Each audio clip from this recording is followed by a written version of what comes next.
And we're live. Good evening.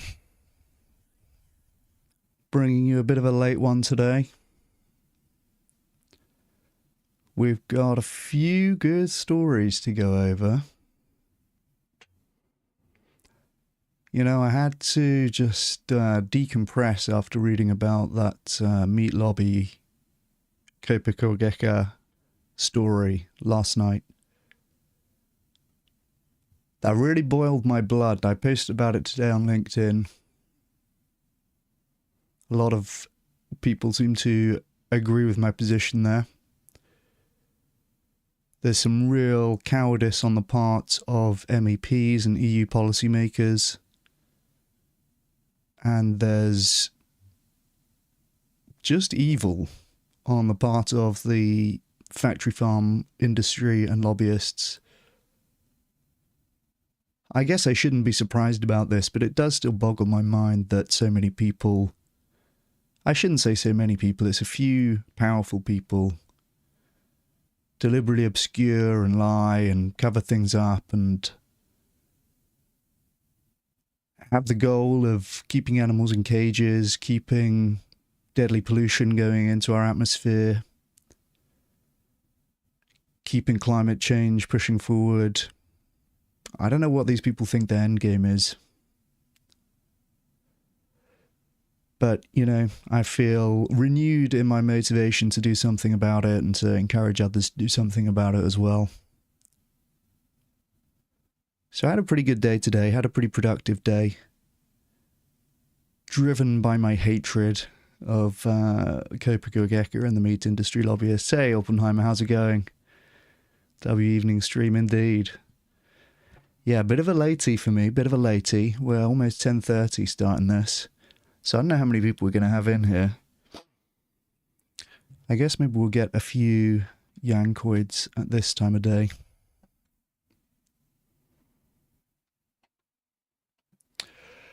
But we got a few good stories to get into. There's really all good news this evening. You know, I don't have anything gnarly and nasty like we read last night. It's all just good news about things going badly for the meat industry and things going well for plant-based. So, a bit of a palate cleanser after last night's fury-invoking stream. The top story that has come out today is Greenpeace suing JBS, which is the world's largest meat company, as reported here in The Guardian. And it's on the topic of their global expansion. They're trying to expand, I believe, into Africa. This came on my LinkedIn feed earlier today. I haven't looked into it yet, but we're going to take a look. We've also got some delicious crying from AHDB. Some lovely AHDB tears to enjoy later. Who are worrying that the UK's red meat sector is risking losing critical mass. Oh no. Oh no. That'd be a shame, wouldn't it? There's some nice survey data reported on Green Queen, about over 60% of Americans being willing to reduce their meat consumption. So we'll have a look at this also. And good news from Oatly, who have revised up their profit projections for the year after a very successful first half of the year. The latest in a series of clues that things are starting to go very well for the plant-based sector, I'll say. The latest in a series of clues. And I think I'm going to write something about this. My good friend and friend of the channel, Andrew Furness, messaged me this morning. And he was asking about something that he could cite to demonstrate to some of his colleagues that plant-based meat is on the comeback. And of course, as one of my favourite topics, So we were speaking about that a bit last night, so I had a bunch of articles to hand that I could send him. But it occurred to me that it's probably useful to have something that people can share that kind of compiles all of that, tells the positive story, reassures investors, brings all of the kind of positive indicators that I've been noticing together, and really just is cause for a bit of hopium. So I started compiling some of that stuff earlier, and this wasn't the case like 1 or 2 years ago. If we're having this conversation in 2024, 2023, I would have said, things are not going in the right direction. It's tough, but things are not going that well for the plant-based sector. But now, 2026 is the beginning of the comeback. I've been saying this for some time, and we're starting to see more and more evidence of it. So let's start with Oatly. I've got a delicious update on the Paul Wood situation as well. I was asking him to bet against plant-based meat growing sales this year. And it's a deliciously Weasley LinkedIn thread, which I think that's probably going to be my favourite part. So stick around for that. I'll read that in a little bit. But let's start with Oatly. Oatly lifts full-year guidance as European barista demand drives Q2 revenue past $240 million. Let's go. It's all good news tonight, guys. There's nothing grim tonight, I promise.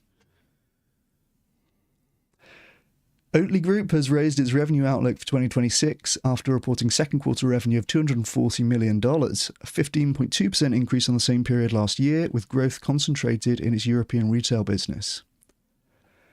Again, we've got the double digits year-on-year growth for a plant-based product. We were reading yesterday about the GFI numbers out of France, where they had 13% growth in plant-based meat. And then the German newspaper, which carried the news that plant-based meat consumption there was up 17%. And now we get the news that Oatly is experiencing a sales increase of 15% year on year. So much so that they've actually revised up their revenue outlook for the year. Oatly, of course, is a publicly traded company, so they have... they issue revenue projections and annual reports and quarterly reports to advise investors. This is why you can always tell when publicly traded companies are doing well or not. And in this case, it's good news for Oatly. The Nasdaq-listed oat drink producer now expects constant currency revenue growth of 8 to 10% for the full year, up from a previous range of 3 to 5%. Wow, so they've more or less doubled their revenue projections in percentage terms for the year, based on a very strong start to the year. This is all really going in the right direction for plant-based, I have to say. Adjusted EBITDA guidance of $25 million to $35 million and capital expenditure guidance of $20 million to $30 million both remain unchanged.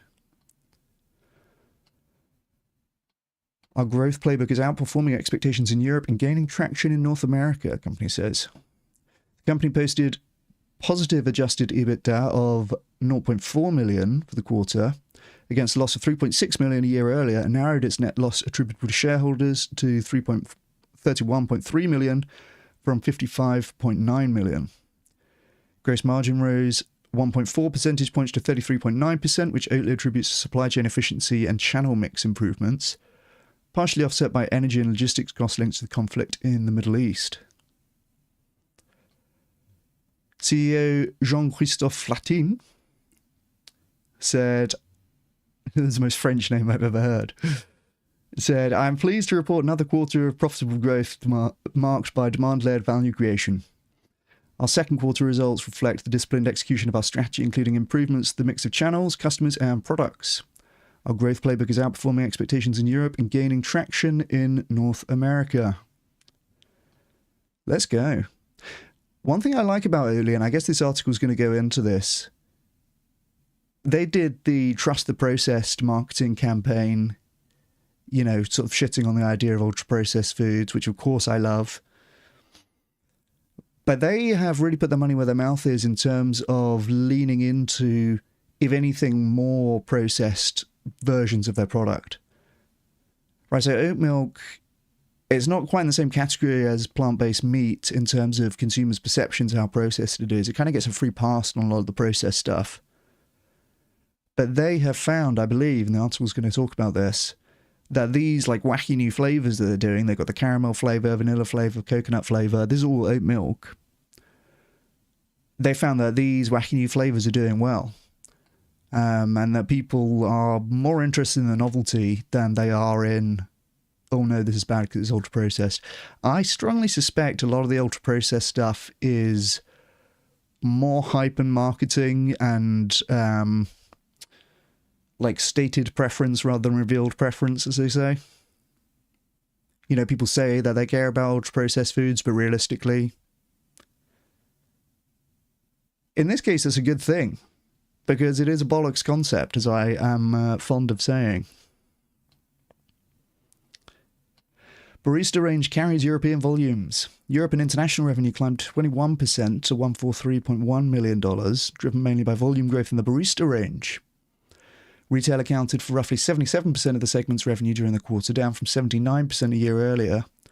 The strength of the food service-facing barista line follows Oatly's switch to British-grown oats for the UK version of the product in late 2025. Okay. That's cool. I didn't know that that was a thing, but that's, you know, good marketing. British-grown oats only in the UK version, hey. Makes sense. North America revenue rose 5.9% to $66.9 million, with growth again concentrated in retail, which now represents around 63% of the segment revenue compared with 59% a year earlier. The region returned adjusted EBITDA of $0.7 million after a $2.4 million loss in the prior year period.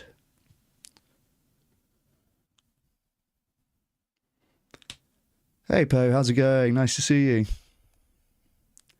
UPF's just a carnous excuse. I had a friend tell me he didn't want to go vegan because of processed foods whilst eating chicken nuggets. Yeah, that sounds about right, Oppenheimer. It's definitely a concept that's been, you know, the flames have been fanned by the livestock industries. There's this mysterious Make America Healthy Foundation that funded the anti-UPF Super Bowl ad this year. And because they're a non-profit, they don't have to disclose where their money comes from. Unlike when the Centre for Consumer Freedom did the same thing a few years ago, and it was just an open secret that the meat industry had funded it. That's always something that the meathead influencers talk about as well. I don't know, what's that girl who does the debates? I think her name's Lauren something. She's always in the middle and then has like a vegan person and a carnivore person. Lauren Knight, is that right? She always tries to make that a point of agreement at the end of the debate, like, oh, well, we can all agree that processed food's bad. And, you know, too many of the vegans who go on that show kind of fall for it. I really want to see someone say, no, actually, that's kind of bollocks. Plant-based meat's healthier than meat, mate. So I know what you're trying to get at with this processed admin that you keep going on about. That's kind of bollocks.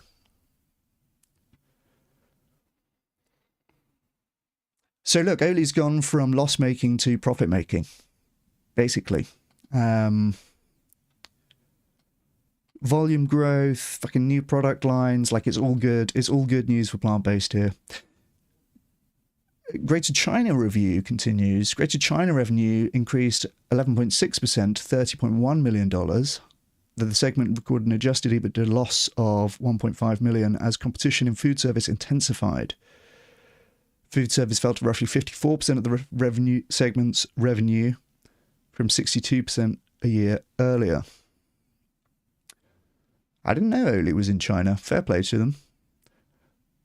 A lot of dairy intolerance in China, so it kind of makes sense that plant-based milks would do well there. It's kind of surprising that Oatly's there. I don't know why.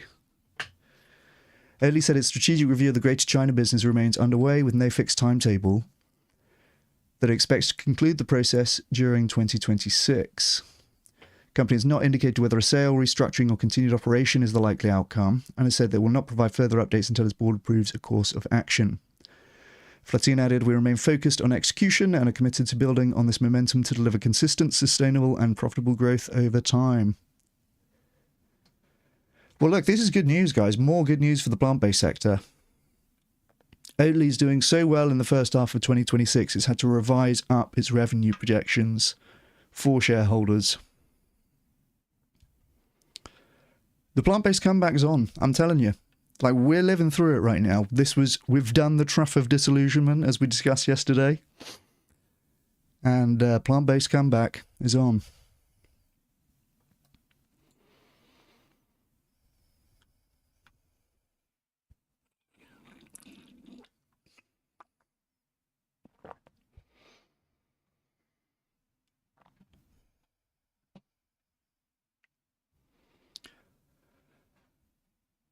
So there you go, more good news for plant-based. I should be making a note of all of these because I'm going to compile these. I'm going to write something. I'll do a video. The plant-based comeback is on. The great plant-based comeback of 2026. Where were you?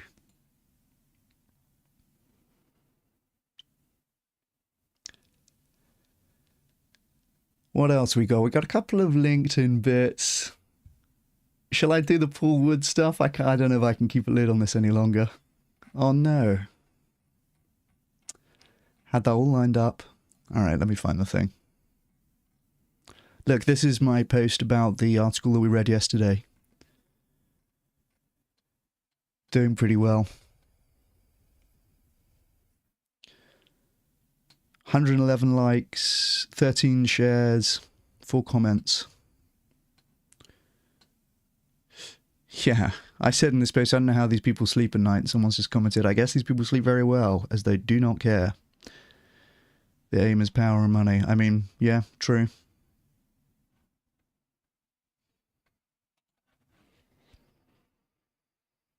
I love the LinkedIn reactions. No other platform lets you give an insightful reaction. Insightful. You wouldn't get that on Instagram. So we love LinkedIn. Just the 111 likes on that one. No biggie. Whatevs. Whatevs. In case anyone wants to read my my fury. I woke up this morning and I fired that off because I must have slept angry about that article that we read. I didn't sleep very well. And then I woke up and I just noticed, I'm fuming. I don't spend very much of my time being angry, but that really touched a nerve for me yesterday, I have to say. Anyway, let's not dwell. I promise you no negative vibes this evening, so let's not dwell on that. Hey, Anik, how's it going? Guess who brought homemade lentil soup, vegan quiche, and vegan chocolate petit fours? Petit fours, I don't know what that is. To our Omni parents. Nice. Gradually becoming more open to plant-based food, being pretty good, actually. Hell yeah, Anik, that's nice. That's awesome. Good for you. Keep it going. Keep it going.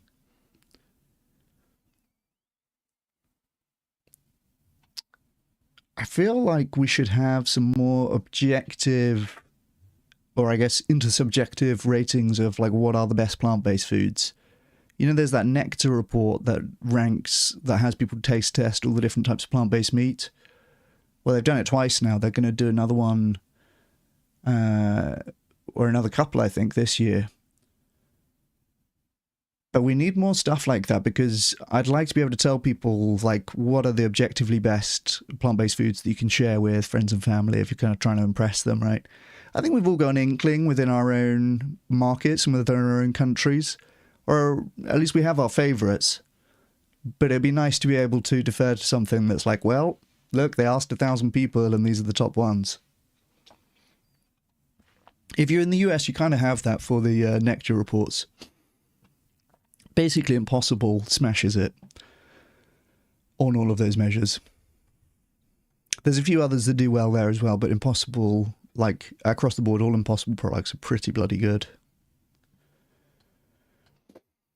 So look, here's the context for the Paul Wood thing, and this is just some delicious weaseling after I challenged or proposed a bet about plant-based meat sales going up. This is the original article. We read this yesterday about ultra-processed foods in Green Queen media. And the story was that the FDA had looked at regulating ultra-processed foods, and when they came to do it, they realised we don't actually have a coherent definition of this, so we can't do it. Which is delicious, and like a big I told you so. Yeah, turns out there isn't a coherent definition. Turns out it's a garbage concept.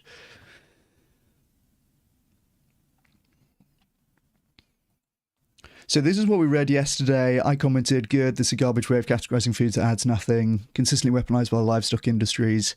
I've said it before and I'll say it again, plant-based meat's healthier than meat.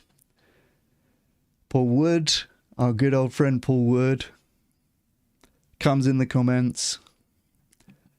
Problem is, just repeating this mantra doesn't make it true.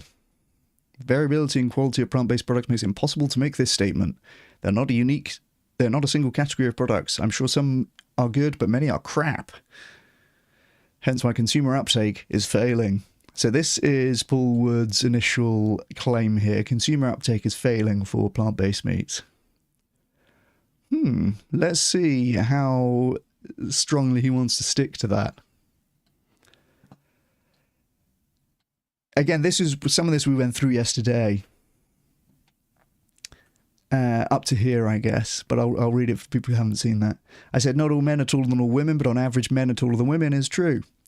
Don't worry, we're at the start of the plant-based comeback. Sales volumes are up 17% year on year in Germany as prices fall below the cost of meat. And here's keep it, I put money on plant-based sales volume continuing to grow from here, while meat continues to fall off in developed countries.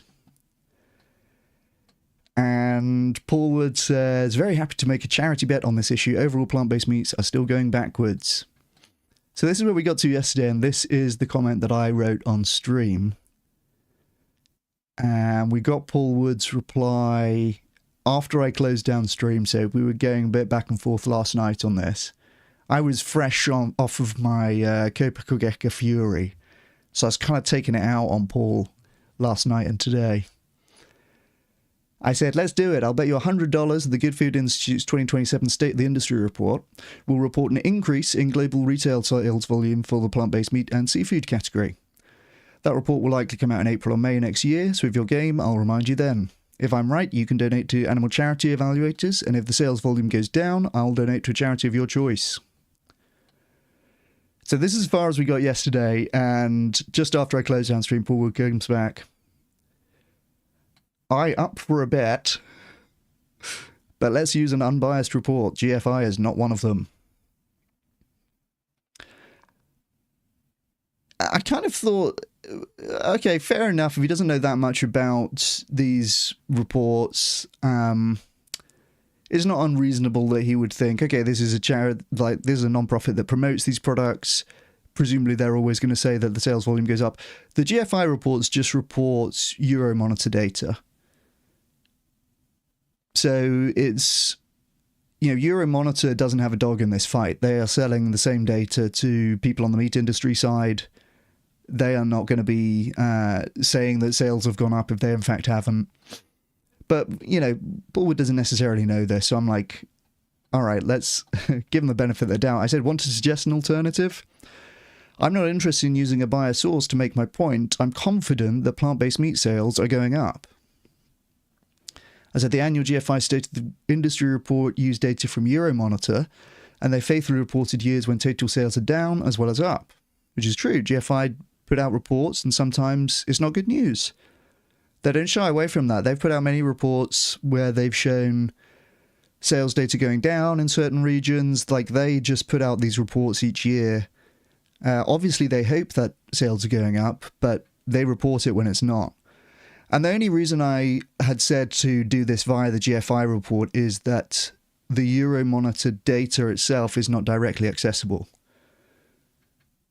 So I guess you can pay for access to the data, but it's like a 5-figure subscription. It's not something that Paul or I are going to have access to. So, but they do sell that data to GFI and they permit them to publish it, or like the headlines from it, right? The headline figures. And then subsequently, industry press tends to report the Euromonitor numbers via the GFI reports. So that's why I said the GFI reports. I said, if you know of another source that consistently reports global sales volumes of plant-based meat, I'm all ears. Now, Paul went away and looked into it, and of course found the same story that I found when I looked at this. He said, I went looking for other sources, and most just do a region like US or Europe. GFI at least does a global estimate. Yeah, I mean, that's I'd already looked into this, so... Global meat sales vastly dwarf plant-based meat sales with traditional... This is all, like, completely orthogonal to what we're discussing here. We're talking about whether plant-based meat sales are going to go up next year. That's my claim. He says plant-based meat sales are going down. And now he just starts rambling about meat sales are much higher than plant-based sales. I'm like, what? Who are you talking to? So he says, global meat sales vastly dwarf plant-based meat sales, with traditional animal meat accounting for roughly $1 trillion annually, compared to just over $6 billion for plant-based meat and seafood. While conventional meat continues to see steady global consumption and growth, the plant-based meat sector represents a tiny fraction of the overall market and faces localized retail dips, offset by minor international gains. That's a funny way of saying overall sales are up. Well, it faces localized dips, and that's offset by minor international gains.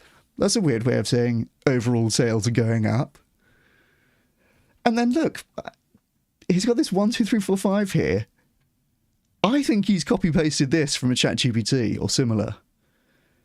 This looks like the citations that you get at the end of a ChatGPT response that obviously in ChatGPT linked to something, but here he's just copy-pasted the 1, 2, 3, 4, 5. So I think that he has written this first bit and then asked ChatGPT, like, can you just give me something that flexes on plant-based meat? And so that's why he's come back with this irrelevant stuff about meat sales much higher than plant-based meat sales, which again, this was never in contention. Like, this is just completely a different subject to what I'm talking about. I said, okay, so we agree that Euromonitor seems to be the only source that could settle the bet on whether plant-based meat sales are growing overall. I'm not disputing that meat sales are higher than plant-based meat sales. I'm saying that I bet that plant-based meat sales increased this year versus plant-based meat sales last year. Do you still want to bet that plant-based meat sales will go down? Or are you going to withdraw now after doing some research and realizing that they'll probably go up? Because I think what has happened here, as I said, like, if we're talking 2 or 3 years ago, if we're talking in 2023, 2024, Paul would have been right. At that time, plant-based meat sales were going down. So he would have been right to say this, plant-based meat sales are going down. I said, no, they're not, they're going up. He's obviously gone and looked at it after commenting on this, realised that they're going up, and now he's going to start making excuses. So at this point, I'm feeling pretty happy with myself because I'm like, he's cornered here. He's come on and said that plant-based meat sales are going down. I know that they're now going up. And my bet is that they're going to go up again next year. If he was looking at the most recent numbers and going, oh yeah, they're still going down, he would go, yeah, let's bet on it. I bet they're going to go down. I'm saying the plant-based meat sales are going down. My opinion is they're going to go down. I'm going to bet that they're going to go down, right? But he doesn't say that. He starts talking about, oh, I don't like this data source, and then he doesn't have any alternative to offer. He says that this is the only one that does a global estimate. Starts posting all this irrelevant nonsense. And I've realised he's probably gone and looked into it. He's looking at the same reports I'm looking at. And he's gone, oh shit, sales are going up. So now, here come the excuses. This is where the delicious weaseling starts. And again, this interaction is like just after I finished reading the Coca-Cola lobbying article. I'm like, these meat industry lobbyists need to fucking get what's coming to them. So I'm like not feeling particularly charitable or polite in this exchange. And I'm thinking, he knows he's fucked here. What's he going to say? He says, happy to make the bet, but suggests that the key issue is, do plant-based meat sales go up relative to meat sales? Both may increase just due to population growth. What you are suggesting is that there will be a shift to more plant-based meat, seafood relative to meat sales. Now, that's not an unreasonable thing for him to say. And I'm like, I do think that plant-based meat is going to take market share. So I do think that plant-based meat sales are going to go up relative to meat sales. But I don't know if there's any sources that could actually verify that one way or another. I know that the Good Food Institute puts out their annual report. They always report the sales volume. They always report the sales volume change compared to last year. And I'm sure there will be other sources that estimate, in fact, there are other sources that estimate meat consumption, global meat consumption each year. But none of them are quite a good match. There's the FAO source, but that's about meat production. There's a couple of others that are in dollar terms rather than tons or kilos, like actual volume of product, which is what I'm talking about here. And you don't really want to be using data from two different sources, and then we're going to compare 2 different years from 2 different sources. It's going to be, it's not going to line up properly. It's like it's an argument waiting to happen, basically. What you want is one data source that reports sales volume for plant-based meat and sales volume for meat. You know, if you could provide a data source like that, I'm like, I'm open to making this bet. But I'm not going to let him get away with having moved the goalposts. Because again, he's come on here, he says, consumer uptake is failing, plant-based meat is going backwards. He clearly has come into this with the position that plant-based meat sales are going down, and they're not. So I said, so just to be totally clear for everyone reading, you are not willing to bet against plant-based meat sales volume going up. You seemed pretty confident that plant-based meat is going backwards before, but when I ask you to put your money where your mouth is, you want to move the goalposts. I said I'd be happy to discuss a separate bet about plant-based growth relative to meat, but you'd need to find a data source which reports global sales volume for both. Note that value doesn't work here because the key trend is plant-based meat getting cheaper while meat gets more expensive. Right, so if we're going to talk about it in dollar terms, the volumes could stay the same. The volumes could stay the same year on year. And because meat's getting more expensive while plant-based meat gets cheaper, it would look from a dollar perspective as though plant-based meat value had gone down and meat value had gone up. So I'm not interested in that. I said, this is the key part. Like, this is what I want people to take from this exchange.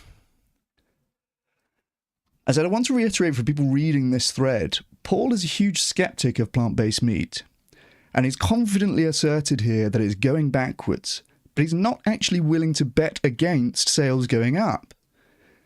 This should be a huge signal that plant-based meat sales are going up, and even its biggest critics won't bet against it. Paul Wood and his ilk, like, this is one of the biggest critics, biggest skeptics of plant-based meat out there. He's come on here pretty confident, sales are going down, consumer uptake's failing. And when he's asked to put his money where his mouth is, if he really believed that, he should be thinking, this is great, this is an easy $100. Like, I'm going to win this bet, I'm going to win the exchange. But no, he doesn't say that. He starts moaning about the source, he starts weaseling about, oh, I'm talking about relative sales. If he really thought that plant-based meat sales are going down, he should just say, yep, shake on it, deal done, bet done. Okay, plant-based meat sales are going to go down. No, he doesn't think that. And that's why he won't bet on it. Then he says, I think you are playing games again. You keep talking about the transition from meat to plant-based meat, so that is what I've suggested our bet should focus on. I expect that with greater food requirements, we will see increases in both meat and plant-based products. Oh, okay. So now, Paul Wood, noted critic of plant-based meat, thinks that we'll see increases in demand for plant-based meat. That's good news for the plant-based sector, right? Here's one of the biggest critics. Which way does he think sales are going to go? He thinks they're going to go up. As I said, I'm happy to discuss that bet if you can find an appropriate data source we can use to settle it. Can you confirm that you are not willing to bet against an increase in plant-based meat sales volume? And as of now, that's the latest reply. Let's have a little look at my notifications here, just see if he came back again. No, I guess not. I guess not. So, you know, I think it's like, it's early morning where Paul is in Melbourne, Australia. So we might get a reply. We might get another reply as I stream this evening. But if not, maybe I'll give him a nudge. I'm noticing now that he says he expects increases in plant-based meat sales. So there you go. Good news. Happy days for plant-based meat. And you know what? I think that's something, if I write something about this, I think I'll go ahead and quote Paul Wood. I expect that with greater food requirements, we'll see increases in both meat and plant-based products. Noted plant-based critic Paul Wood expects that we're going to see increases in sales of plant-based meat. Just for the record, for any doubters of plant-based meat at this stage, like, that's very informative.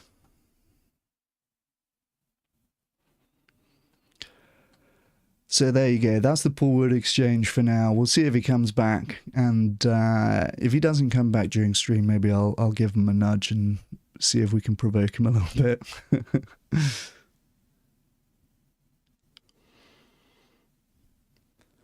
Oh, no way, Oppenheimer. That's awesome. I found out my old mate from school is now a vegan activist, and so insanely based. That's so cool.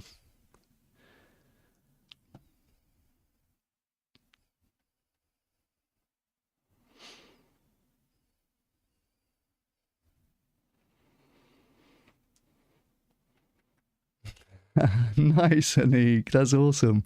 Wow, you guys are running into vegan activists that you know in the wild. That's banging.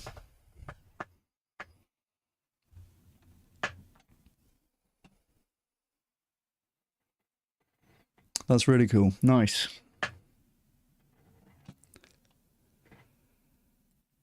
All right, should we have a little palate cleanser? This is some survey data reported by Green Queen.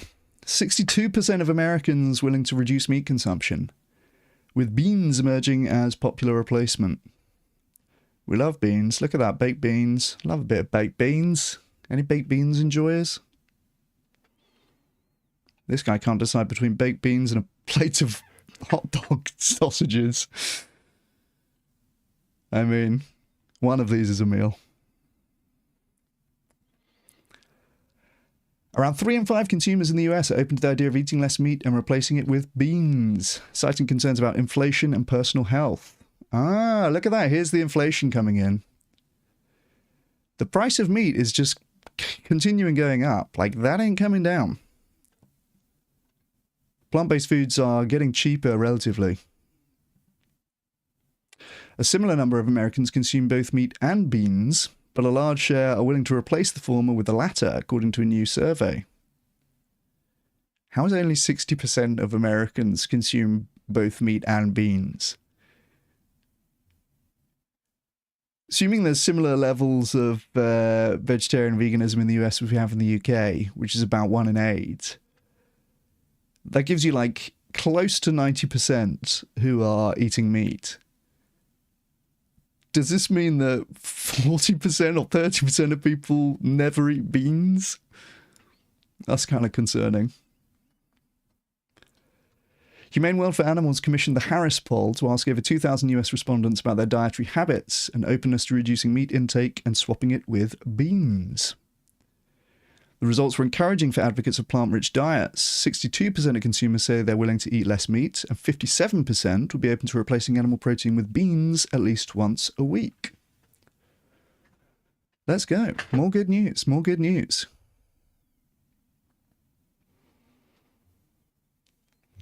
Yeah, that's kind of true, Oppenheimer. That's not wrong. We're thinking about cost of living. It's presumably why meat consumption is overall down, but also why chicken consumption and number of animals farmed is up.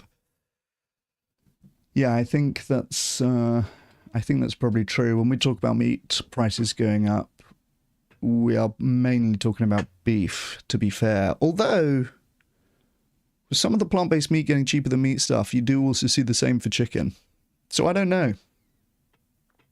I think like actual consumption data or actual supply data as it is from FAO tends to lag a couple of years. So the latest data that they have for meat supply is, I believe, 2024.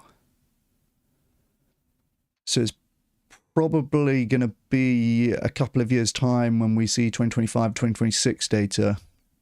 And we'll see then what's happening with chicken consumption and beef consumption and meat overall. But yeah, there's another good article that we're going to read about AHDB crying about red meat going down. So that's, you know, it's all good news this evening. People aged 18 to 34 represent the highest share of meat eaters. Well, that's kind of concerning.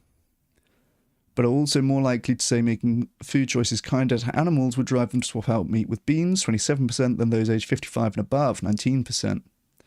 Yeah, that's kind of unusual. It tends to be that the youngest age groups are the most likely to be vegetarian or vegan. It's not the first time I've seen survey data that flips that on its head.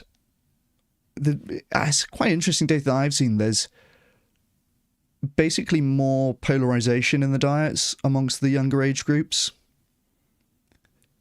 where you have the highest percentage of any age group saying that they're meat eaters, but also the highest percentage of any age group saying that they're vegans, with relatively low percent saying they're vegetarian, pescatarian, or flexitarian. So it's kind of most polarized in that. This is one other survey data that I've seen. Increasingly polarized diets. What stands out in these findings is that consumers are taking a broader view when making decisions about what they eat. They understand the impact of meat consumption almost equally on their budgets, their health, and animals, said Carla Dumas, VP of Farm Animal Protection at Humane World for Animals. Let's have a look. We've got a little stacked bar chart here, or a whatever these are called. I use these graphs all the time, but like, what are they called? 100% stacked bars, I guess. So what is this? How concerned are you about the impact of your meat consumption on each of the following? We've got very or somewhat concerned over here, and then not at all, not very concerned over here. So yeah, finances coming top of that list. 32% saying they're very concerned about the impact of meat on their finances.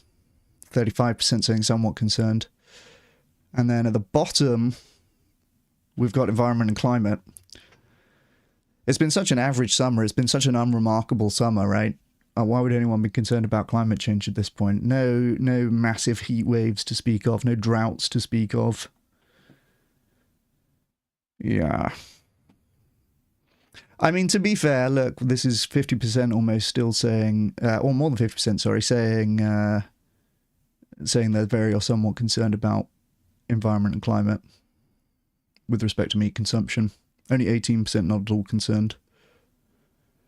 And then this is another thing which I've seen replicated in a few different surveys.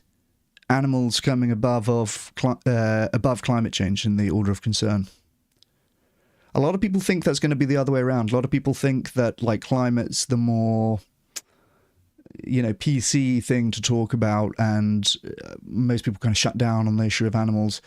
No, all the survey data I've seen actually does have a higher percentage of people saying it's bad from an animal perspective compared to bad from a climate perspective. This tends to be something that most people will agree on. Like, when you get down to it, and of course people have their excuses and so on, why they get to eat meat still. But when you get down to it and you say to people, look, we're doing factory farming, we're slaughtering animals unnecessarily, they're in terrible conditions, they're being gassed to death. This is pretty bad, right? Most people say, yeah, that's pretty bad. Whereas climate change is much more polarized. Again, like, a good deal of people just straight up don't believe in climate change. So, yeah, it tends to come lower down the list. The poll found that 96% of Americans eat meats like beef, chicken, and pork, consistent with previous research. Geez, I guess higher than I thought. More than half, 55%, do so daily or nearly every day, while 31% consume it several times a week. Despite the high consumption rates, the majority of Americans have reservations about meat eating. The list of concerns is topped by its impact on household finances and grocery costs, cited by 2/3 of respondents.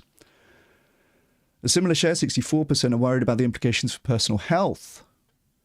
Research shows that red and processed meats raise the risk of some of the leading causes of death in the US, such as obesity, type 2 diabetes, cancer, cardiovascular disease, as well as early death. Around 1 million Americans die every year from diet-related chronic diseases. In fact, poor diets cause more deaths than smoking. Huh, really? I don't know if I have heard that one before. Okay, this is 2018.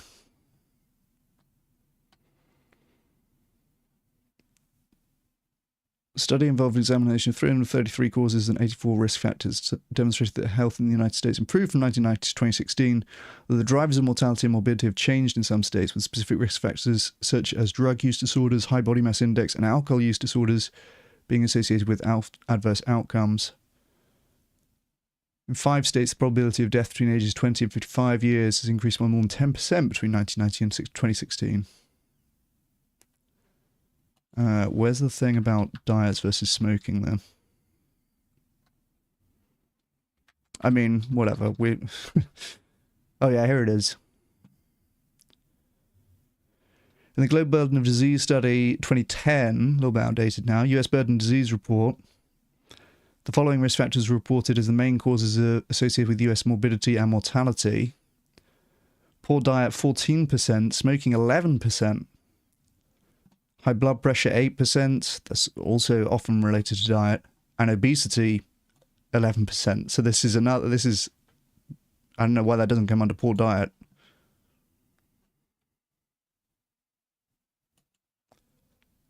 But okay, poor diet's causing more deaths than smoking in the US.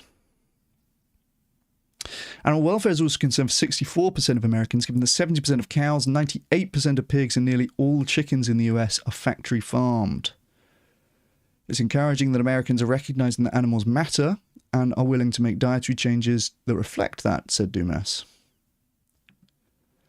And despite climate change no longer being a priority for most consumers, no longer, we used to be concerned about climate change, but things are going so well with respect to the climate, we don't really worry anymore.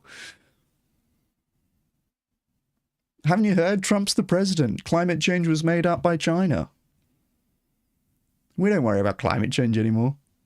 Now, I think really what happens, I mean, it is partly that, right? Like the political winds, a lot of people do just assume that that means that climate change isn't real anymore. But I think what happens is it drops down the list of priorities as the cost of living goes up, right? People have other things to be concerned with, and that's understandable. It's not good, but that's, what do you expect? Despite climate change no longer being a priority for most consumers, it still has a sizable influence on their eating habits, with 58% of respondents concerned about the effects of meat consumption on the planet. So it's still more than half. That's good. And there's been a lot of propaganda on this point as well, with the, the agroecology, the regenerative, grazing, grift. There's been a lot of propaganda on that point. So it's good to know that a majority of Trumpistan still are concerned about the effects of meat consumption in terms of climate change. That's, good going.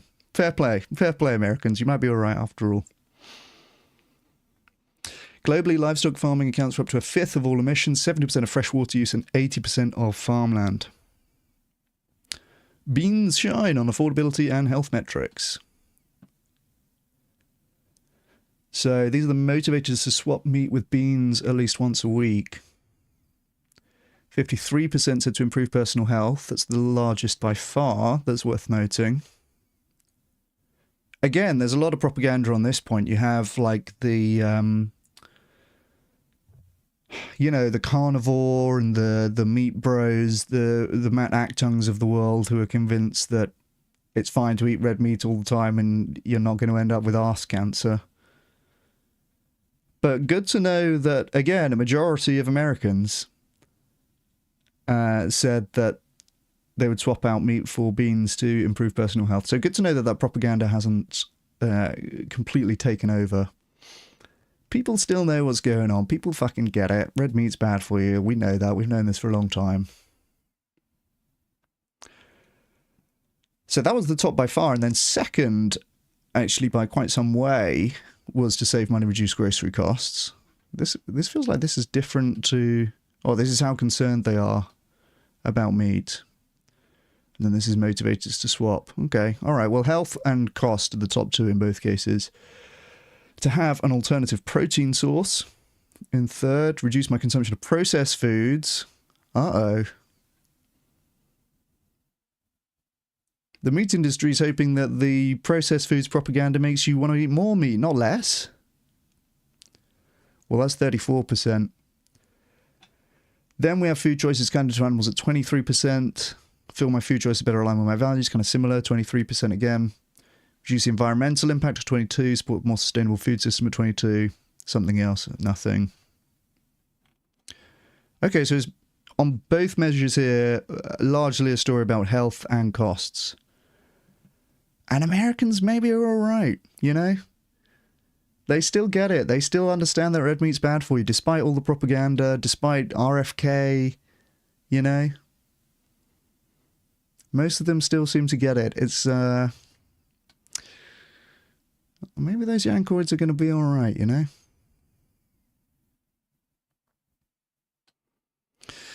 When asked what drives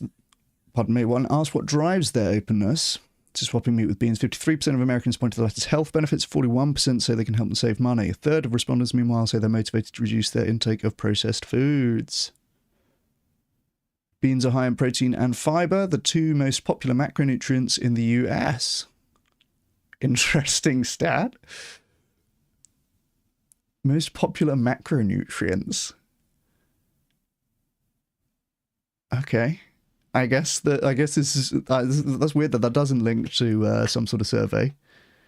What's your favorite macronutrient? That's a weird. All right. Nearly 3 in 5 Americans plan to prioritize protein this year. Oh, okay. I guess they are talking about this. Most of them are also fiber deficient, a dietary gap that online trends like fiber maxing are looking to fill. Any fiber maxers? Oppenheimer's doing some good fiber maxing. I'm posting about it in the Discord. What was your fiber there, Oppenheimer? You're on like 60, 70 grams of fiber or something? That's crazy.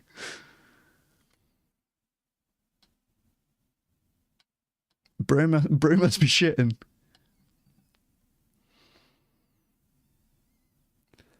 Interesting, I heard Nagra put CBD more realistically as chances of dropping dead from a heart attack or something like that. Hits way harder than saying increased CBD risk. Yeah, that's so true. That's so true.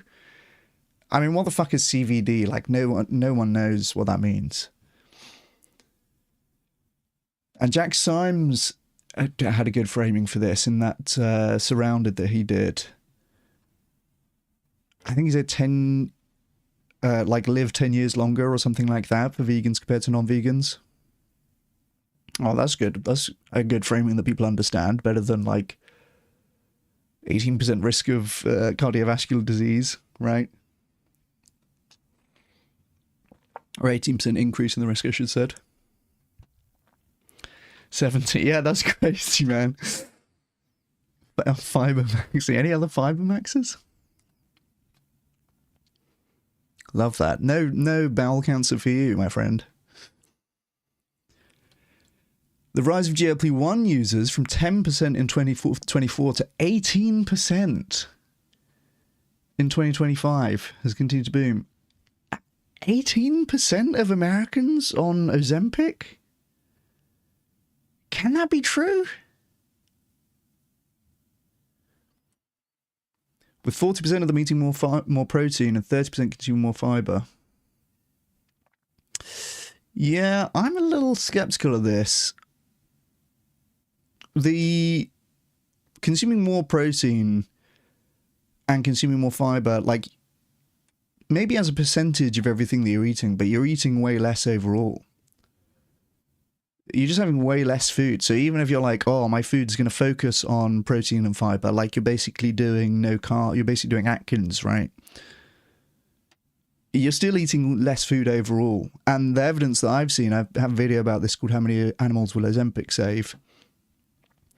The evidence that I've seen is that meat consumption in particular, which what I was paying attention to, does go down for people who are on Ozempic. So even if they have the impression that they're doing, you know, protein-rich meals now, they're focusing on protein, overall their meat consumption is still going down because they're just eating way less food in total, even if it's gone up as a percentage. And to be fair, this is 40% of them said they're eating more protein, so that's actually not a majority either. So I guess that's consistent. Swapping out meat for plant-based sources like legumes, nuts, and seeds is one of the key recommendations in the American Heart Association's latest dietary guidelines. Yeah, the American Heart Association put out the real dietary guidelines. And it was in that beef video that I made. I can't remember the exact ratio, but I think it was like 7 out of 9 of the scientific advisors for the USDA dietary guidelines had been somehow paid by the meat industry. So clearly the USDA guidelines are, you know, way too meat heavy. The American Heart Association put out the real dietary guidelines, and that, of course, recommends swapping out meat for plant proteins, which would be the advice of any sensible health-focused dietary guidelines. Meanwhile, the government is at war with ultra-processed foods. Boo. And has been pushing citizens to eat minimally processed proteins, albeit with an inexplicable emphasis on red meat. Yeah. These foods now top consumers' list of health concerns. 72% of them are trying to avoid UPFs in their diets, and 79% feel they're a significant threat to public health. Yeah, we read a bit about this yesterday. I have a somewhat contradictory article talking about the other side of this, how convenience has become more important than health for American consumers as well. But like I say, I think this is just something that people say in surveys. They're still eating a lot of UPFs, and have at it, right? It's bad to eat unhealthy foods, but it's not necessarily bad to eat ultra-processed foods. Ultra-processed foods are not necessarily unhealthy. And what am I going to say about that in particular? Plant-based meat is healthier than meat. I'll keep on saying it. In terms of the financial impact, meat prices are skyrocketing due to supply shocks driven by the convergence of the climate crisis and geopolitical tensions. This has made legumes a much more affordable and attractive source of protein in many countries. In North America, the compound annual growth rate for beans and lentils is estimated at 1.71% through 2030 versus just 0.36% for meat.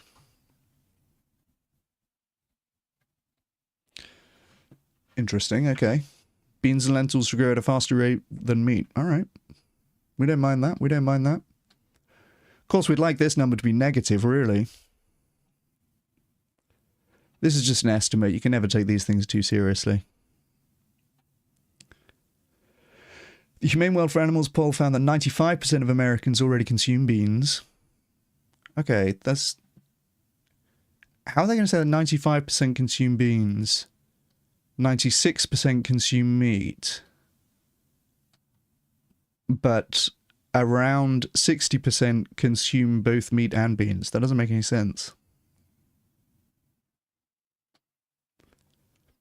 All right. 95% of Americans already consume beans, with black beans topping the list of favorites.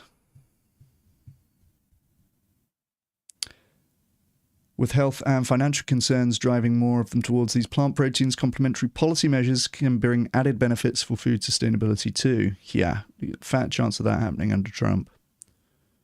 The Trump administration's new mandate for hospitals does emphasize plant-based whole foods. Okay, fair play, I'll eat my words. At the same time, a coalition of over 100 food, farming and nutrition groups is calling on the USDA to expand access to pulse-based ingredients in schools. I'll nibble on this. Yeah. This doesn't seem like this is the right link on that Green Queen article. This is a gambling website.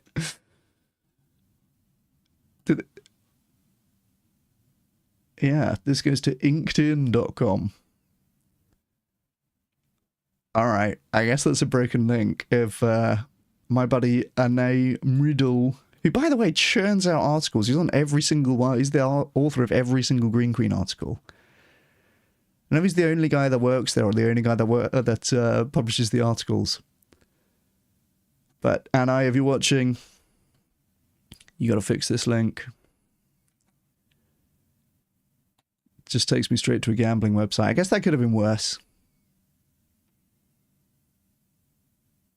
LinkedIn, not to be confused with LinkedIn. So there you go. New poll showing a lot of Americans saying they're willing to give up meat in favour of beans. And cost and health are the big concerns there.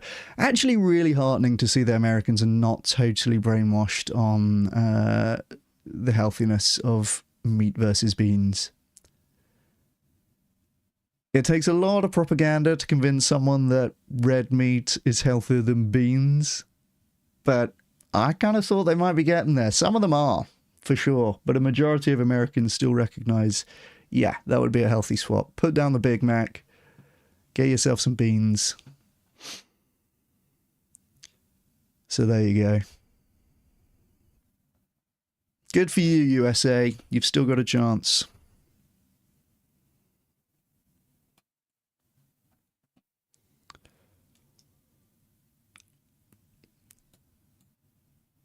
Let's do, what should we do? JBS getting sued or AHDB crying about the red meat sector? Oh, it's all so delicious this evening. I saved all the good stuff for tonight. We had all the bad news yesterday.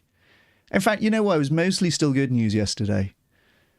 But we ended on a very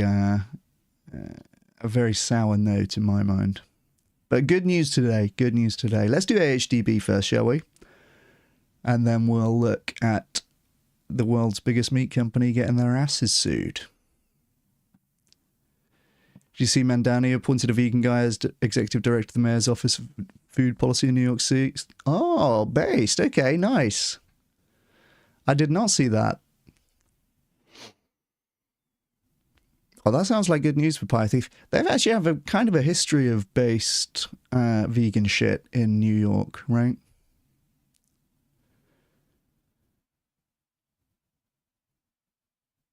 Given the mayor is vegan. Yeah, I think that's the old mayor. I don't know. Is Mamdani vegan? I don't think so. Yeah. Eric Adams was the vegan mayor that you're thinking of, Alicia. I think he might have had some sort of... Did he get cancelled? Did he do something bad? Yeah, Eric Adams, that's right. Well, he's not mayor anymore anyway, so I guess he got election cancelled.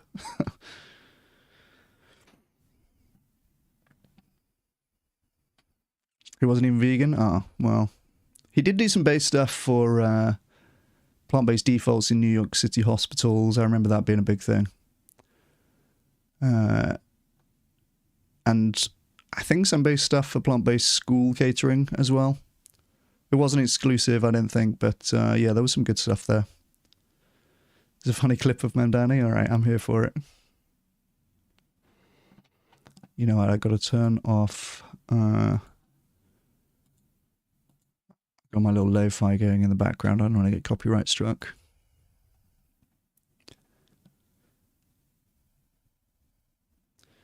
Yeah, NYC has all vegan meals once a week in schools and vegan by default in many hospitals. Nice.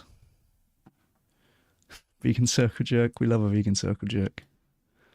Let's have a look. Administration had. Okay. It's the same chef that the prior administration had. Okay. She and the team have been incredible. But you asked him to bring in some dead animals, right? You're not doing the vegan diet? The prior marriage? Sorry. Yeah. I guess technically yes, but I had an RFK style vision when you said that. No, yes. Yeah, it's not that different. We do eat chicken and beef. Okay, Yes. fair enough. Okay, well. So he kept the same chef. Kept his predecessor Aaron Chadham's Gracie Mansion chef. Okay.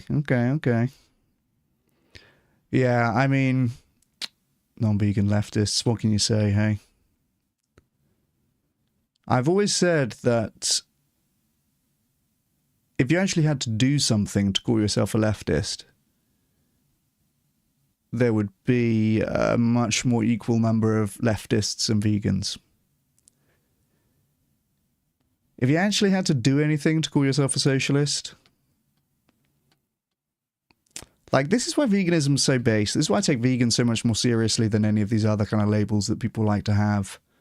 You don't actually have to fucking do anything to call yourself a leftist, or a socialist, or a feminist, or anything like this. Like, you don't have to do anything. You don't have to change anything.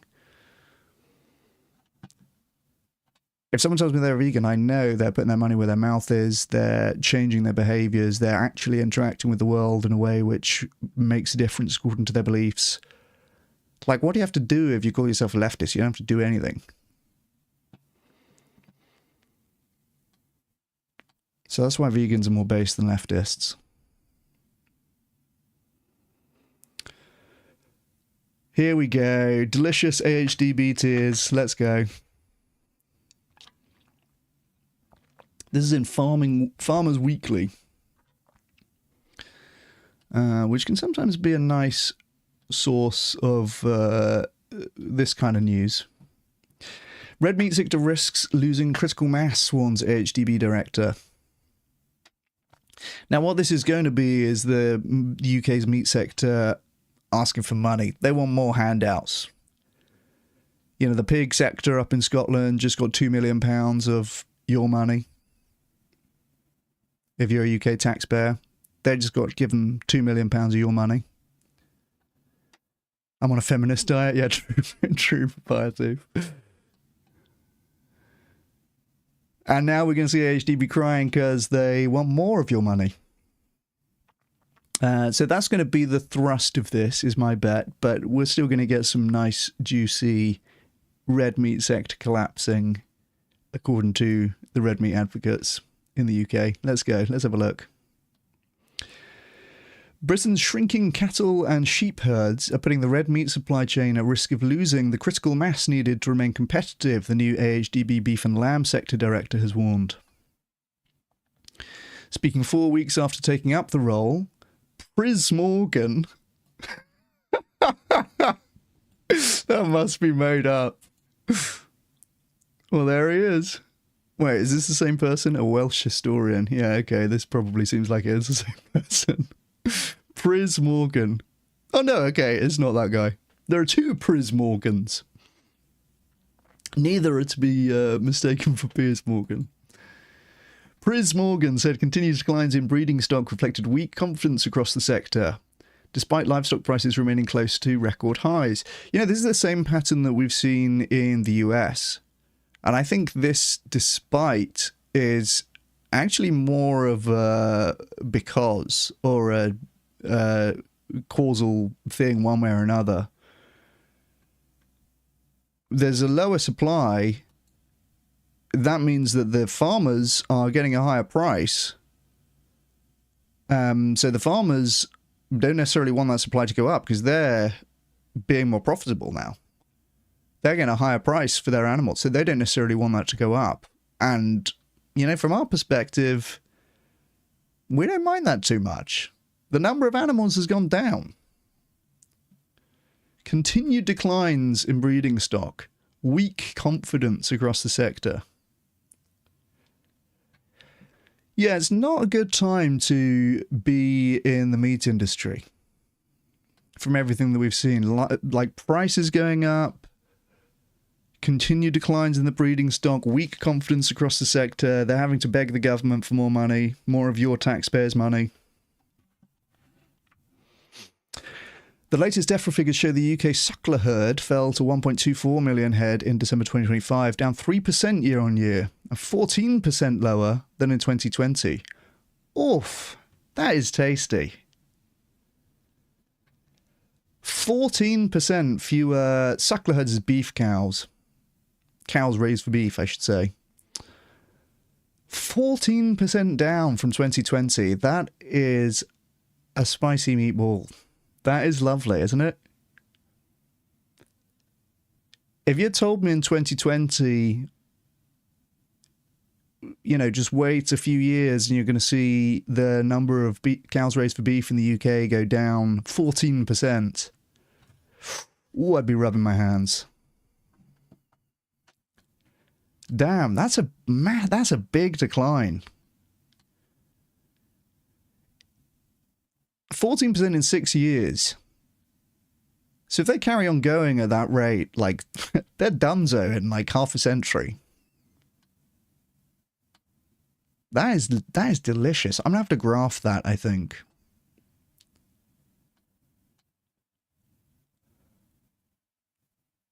I wonder if there is a graph of that. There probably is. Meanwhile, the UK's breeding ewe flock dropped to a provisional 13 million head, down 0.7% on the year and 8% below levels seen 5 years ago. Fucking hell. This is big drops. Number of animals being farmed for red meat in the UK. Cows down 14% since 2020. Sheep down 8%. I had no idea this was the direction of travel, honestly. I know we're consuming less and less red meat. And look at this. We've got some other new campaign to boost demand for red meat. What is HCC? Something in Welsh. The Welsh red meat levy. Okay, so this is like the Welsh AHDB, maybe.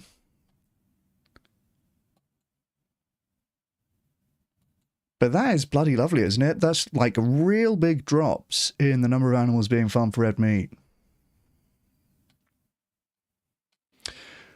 Although prices are at or near record highs, profitability remains a challenge for many businesses, Mr. Morgan told Farmers Weekly on the Royal Welsh Show. Okay, I guess I stand corrected on that. I mean, we don't really know how honest he's being. This guy is a meat industry lobbyist, so he might just be lying. He might just be lying. We know they do that. We were reading about it yesterday. Profitability remains a challenge for many businesses. It's not really saying anything strong there. Not giving a number of businesses or percentage of businesses which are no longer profitable. There were some nice numbers in that pig article that we read the other day, though. Those fuckers are losing 40 quid per pig. What a business. What a great business idea. You want to be a pig farmer? Oh, yeah, okay. How much money do you make per pig? Make? No. You lose 40 quid for each one that you send into the gas chambers. What a great business, eh? That's affecting the sector's critical mass and its ability to attract young people into farming. Yeah, I mean, I think there's probably a few things affecting the ability to attract young people into farming. Was it ever anyone's first choice to raise animals for slaughter for a living? Oh, I know what I'd like to do for a profession. I'd like to stick my hand up cows' arses. That's what they told me on career day. Yeah, it's not that surprising, really, that young people don't want to go into animal farming. Multiple challenges. He said rising labour and fuel costs, the loss of direct support payments. Oh, there it is. We're not getting enough handouts from taxpayers. That's the issue. We need more money from the UK taxpayers. We need to be given more cash. Rising labour and fuel costs, the loss of direct support payments, and wider uncertainty over policy and trade were weighing on investment decisions. There is an overall decline in livestock numbers.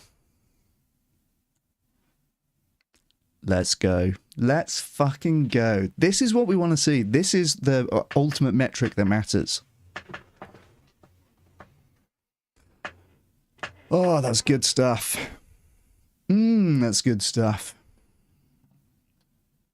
There's an overall decline in livestock numbers. The industry responds well when it's given the right incentives and clear direction, but you can't just switch on farming. It takes years. Yeah, so this is, we're reading about this a little bit with the US beef supply as well. When the breeding herds, which is what they're talking about here, go down, you can't just up beef production next year. Like, cows need to be bred. They're pregnant for about 9 months, very similar to humans. Then the cows are raised for about 2 years before they're slaughtered for beef. So it takes like 3 years to change direction. So the numbers are down. The beef breeding herd is down 14% since 2020. And for sheep, it's down 8% since 5 years ago. And it takes years to turn that around. And nobody wants to do it at the moment, because there's no demand for red meat anymore. People are eating less and less red meat. This has been a trend for a long time in the UK. People are eating less red meat. They've stopped getting so many handouts from UK taxpayers. And so they can't bother breeding the animals anymore. And good. Like, this is how it will end. It's not going to be like a sudden, revolution and then it all happens in a day and now we don't do animal farming anymore. No, it's going to take some time. The industry is going to slowly die. It's going to be less breeding, farmers going, well, we're not going to breed more animals, we're not going to be able to sell them. The cost of inputs is up so much, the price of meat's up so much, it's now much more expensive than plant-based meat. Nobody wants to eat red meat anymore, red meat consumption's declining. Why do I want to be breeding more cows and sheep? I don't want to be. It's going to take 3 years to get them to market, and so I need to be predicting demand that far out. And all the signals I can see are telling me not to do it. So yeah, fewer and fewer animals being bred for food, at least in the red meat sector here in the UK. Mr. Morgan warned the effect was already being felt further along the supply chain. We've seen rationalisation within the processing sector over the years. Plants have become bigger. It's not plant foods, it's processing plants. Plants become bigger, and that's probably down to the narrow margins businesses are operating under. This would be a great quote out of context there, wouldn't it? I should send that to Paul Wood. Look, even Pris Morgan says that plants have become bigger.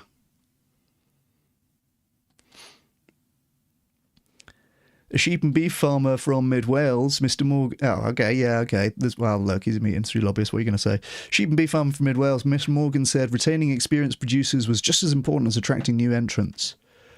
We need to keep the people that are already in the industry. There are some really good, experienced people. It takes years to become a farmer. Yeah, they don't want to, mate.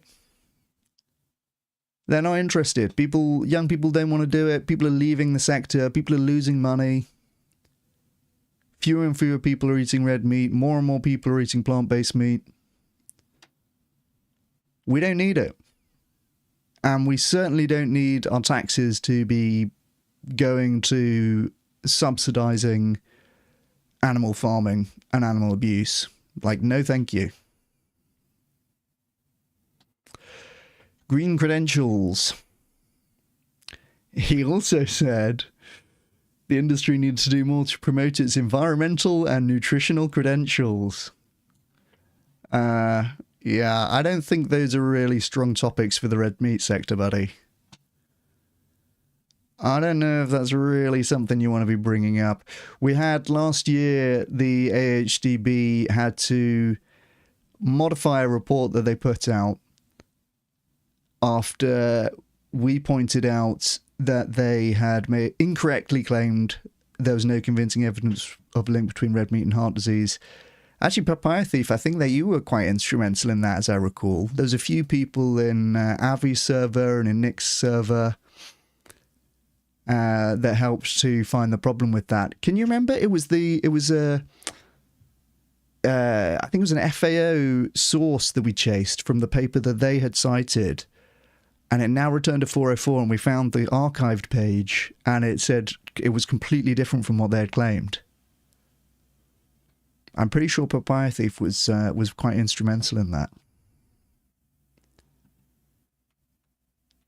The narrative needs to change, he said. They fucking love this word. This means we need to lie more.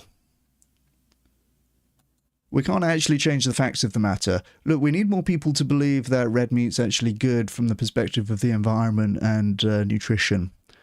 Oh, right. Is it good from the perspective of the environment and nutrition? Well, no, but the narrative needs to change. Okay. The narrative needs to change, he said, arguing farmers must do a better job of explaining the wider benefits they deliver, from food production to environmental improvements. There's no world in which red meat production is good for the environment, okay? This is going to be some bullshit about agroecological systems and soil health, and maybe methane's not that bad, actually. This is all bollocks.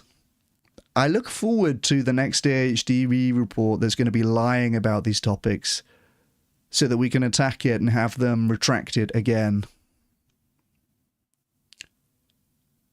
We need to start lying more.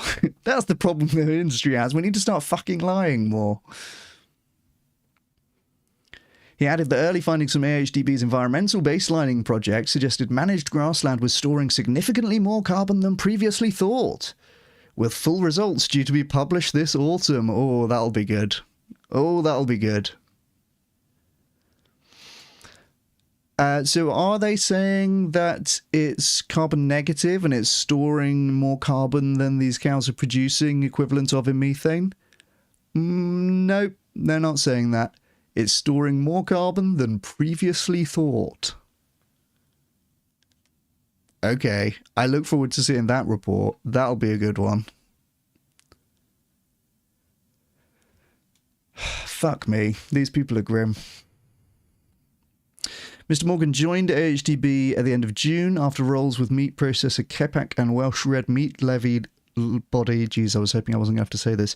Hibu Chig Cymru. Nailed it.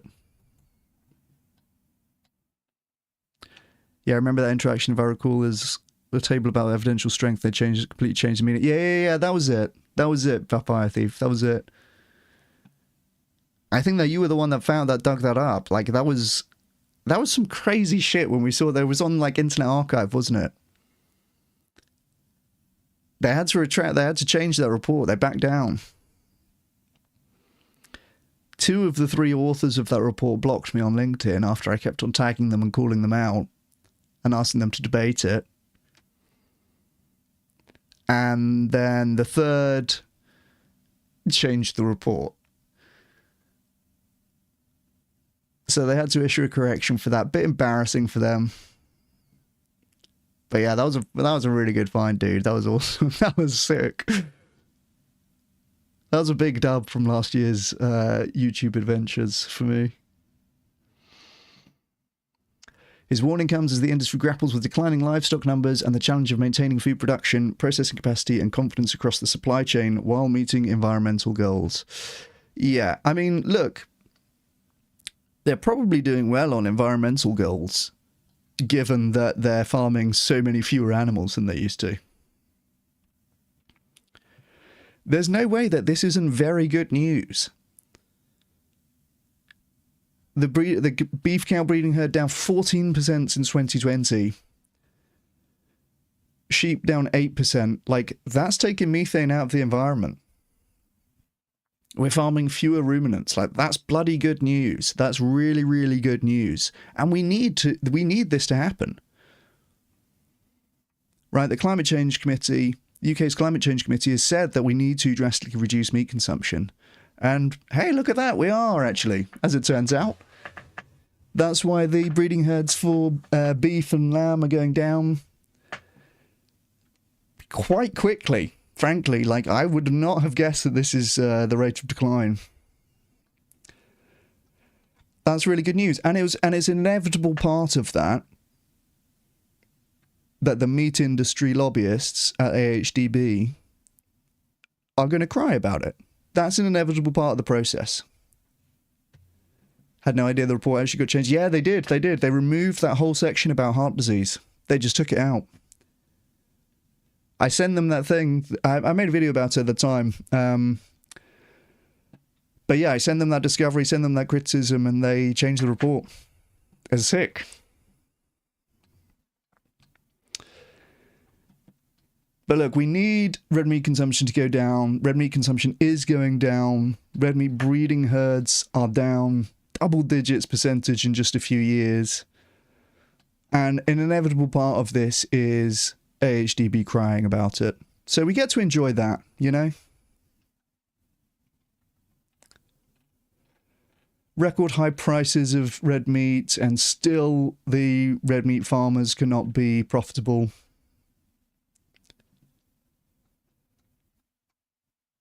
So we get to enjoy that. Ooh, I've spotted another article I wouldn't mind reading, but this says I have 0 articles remaining on Farmers Weekly. I've obviously been binging Farmers Weekly too much. Let's see if I can't.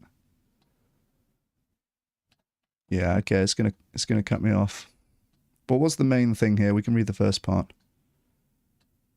This is from today. Temperatures may have eased from recent highs, but water shortages and wildfires continue to threaten farm businesses and the nation's food supply.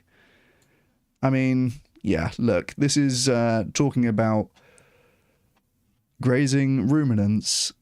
That ain't the same as the nation's food supply, actually. If we would be farming fewer animals, we'd be using less water. National Drought Group met earlier this week, and although no areas are officially in drought, 8 regions across England are classed as being in prolonged dry weather, the stage before drought. It has been fucking dry, I'll say that. It's almost like climate change is being driven by too much livestock. Whatever the definition, the impact is clear. England's received just 3% of its long-term average July rainfall. Fucking hell. According to the Met Office, with the south and east recording no rain at all so far. The longest dry spell since the mid-1990s. Yeah, I mean, this has occurred to me, and this is not going to help the situation for these ruminant farmers who rely on, obviously, grasslands to feed their animals, right? Already their stocks are down massively, and now there's these droughts. Like, one way or another, we are going to farm fewer animals. Would have been nice if we could get there by persuading people and by having better alternatives and by making people see the right reasons that they ought to be eating less meat and going vegan. That would have been nice.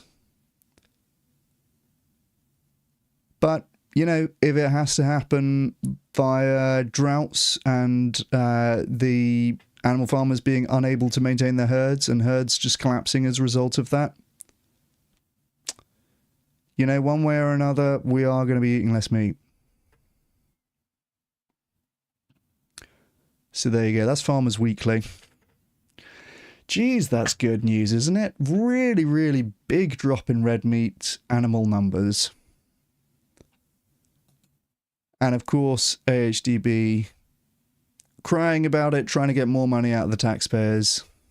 Well, I hope that goes poorly. It's the same chef that the prior administration had. There's Vandani again. Wales is just a massive sheep farm, yeah, true.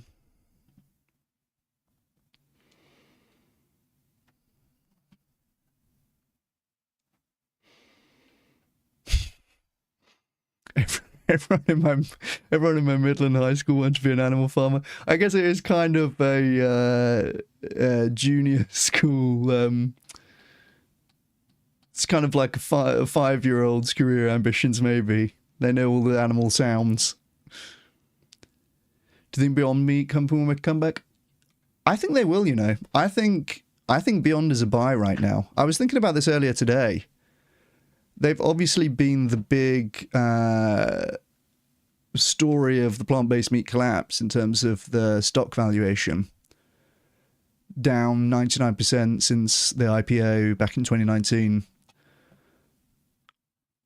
I think that so much of that is vibes and not very much of it is fundamentals. I think Beyond Meat would be a pretty good investment right now. I'm going to say it.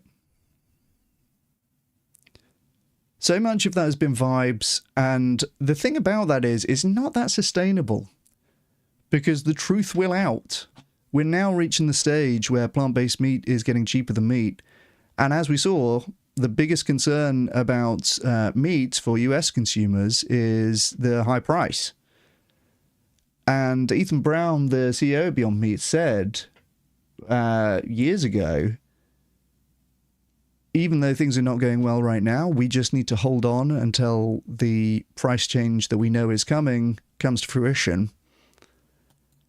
I think it's not there yet in the US. From what I haven't seen anything about plant-based meat getting cheaper than meat in the US. Everything I've seen on that has been Europe so far. The UK, Germany, and the Netherlands. But it's coming. Like, that's how the economics go. It's much more efficient to produce plant-based meat than it is to produce meat. I think that's going to happen. And I think that the big thing about plant-based meat and the kind of momentum and the vibe, it's still a good idea. It was a good idea when it was hype season back in 2019, 2020, 21. It fell off due to vibes largely. But it's still a good idea for all the same reasons. Yeah, how much lower can it go once it anyways up? Yeah, true, Oppenheimer. That's my motto. The only thing that was cheap briefly was Just Egg over chicken eggs with the bird flu stuff. Ah, interesting. Yeah, and I think it did well during that time, if I'm not mistaken. Or I guess you basically couldn't get eggs for some time in the US, is that right? I remember reading about Just Egg doing well during that time.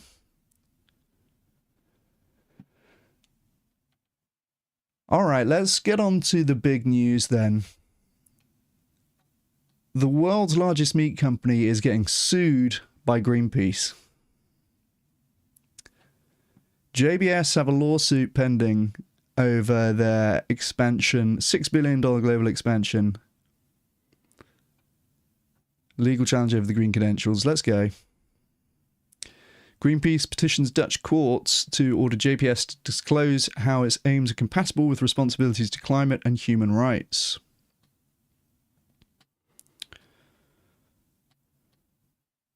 There's the cows at JBS facility in Brazil. This is not what they put on their adverts, you know? If you see images of cow farming from meat companies, you're going to see one cow in about this much field, right? Some pleasant bucolic scene. This is the reality. They're just penned in. They don't have any space to move. Look at these guys. They're shoulder to shoulder, arse to nose. Like, this is no way to live, but this is the reality.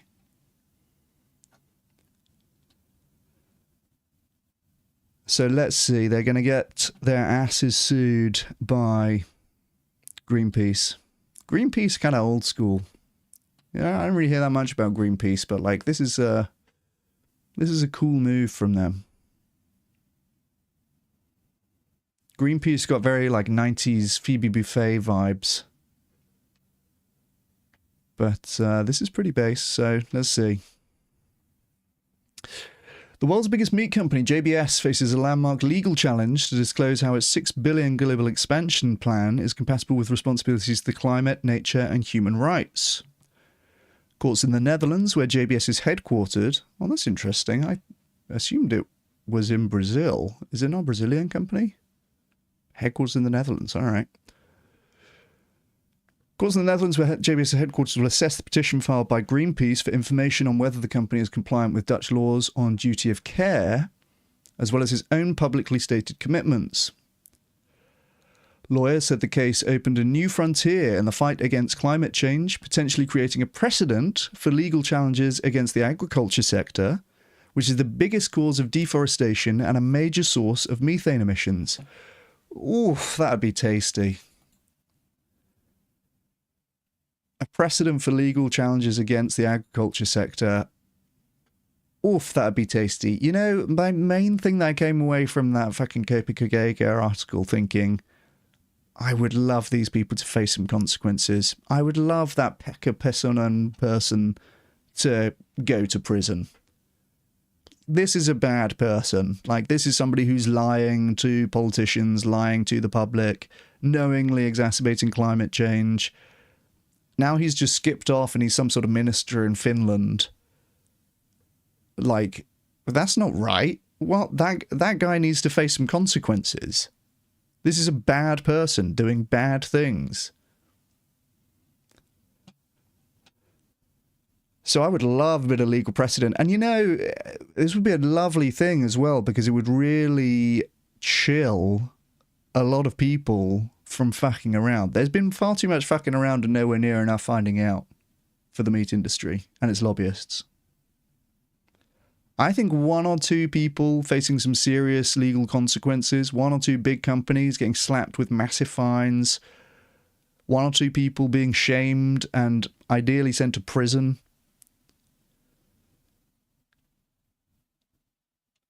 That'd go nicely. And that'd make the next meat industry lobbyists think twice about whether they actually should be lying to politicians and the public in order to exacerbate climate change and animals in cages. You think, shall I lie to politicians and the public in order to exacerbate climate change and animals in cages? Well, the last guy got some legal consequences. Maybe I'll leave that one. As it is, they'll just carry on doing that. They've skipped off. They had a great time. They got a big bonus. All in on Beyond, yeah, based Oppenheimer. I endorse this financial advice. I do think it's a good buy at the moment. Like, it's basically 99% discounted.